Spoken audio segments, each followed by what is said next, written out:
அனைவருக்கும் வணக்கம். அனைவருக்கும் உலக மகளிர் தின நல்வாழ்த்துக்கள். ஒவ்வொரு ஆண்டும் உலக மகளிர் தினம் மார்ச் 8ஆம் தேதி கொண்டாடப்படுகிறது.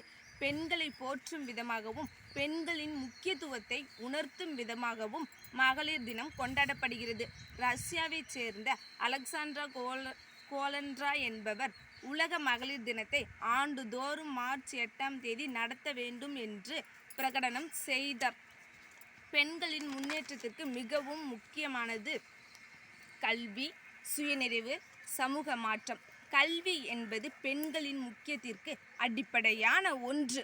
கல்வி அறிவு பெற்ற பெண் குடும்பத்தையும் சமூகத்தையும் உயர்த்துவார். ஒரு பெண் கல்வி கற்றால் அக்குடும்பத்தில் உள்ள அனைவரும் கல்வி கற்றதற்கு சமம். பெண்கள் தங்கள் திறமைகளை வெளிப்படுத்தி தன்னம்பிக்கையுடன் வாழ வேண்டும்.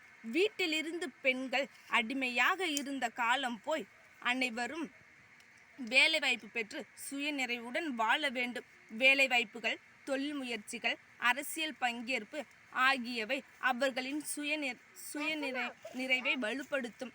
பெண்கள் முன்னேற்றம் என்பது ஒரு குடும்பத்தின் முன்னேற்றம்.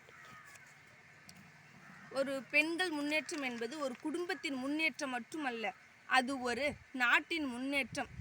ஆணும் பெண்ணும் சம உரிமையுடன் வாழும் சமுதாயம் உண்மையான முன்னேற்றம் அடையும். இன்று பெண்கள் விஞ்ஞானம், மருத்துவம், விளையாட்டு, அரசியல் என உலகின் அனைத்து துறைகளிலும் சிறந்து விளங்கி வருகின்றனர். அவர்களின் சாதனைகளை நம் நாட்டின் பெருமை.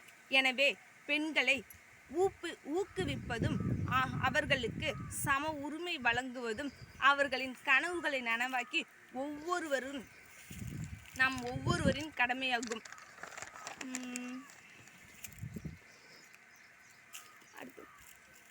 பெண்கள் இல்லாத நிலம் கலர் நிலம் என்கிறார் பாவேந்தர் பாரதிதாசன். எந்த சமூகத்தில் பெண் கல்வி கற்று இருக்கின்றாலோ அந்த சமூகம் மிக பெரிய வளர்ச்சியடையும், ஏற்றத்தையும் காணும்.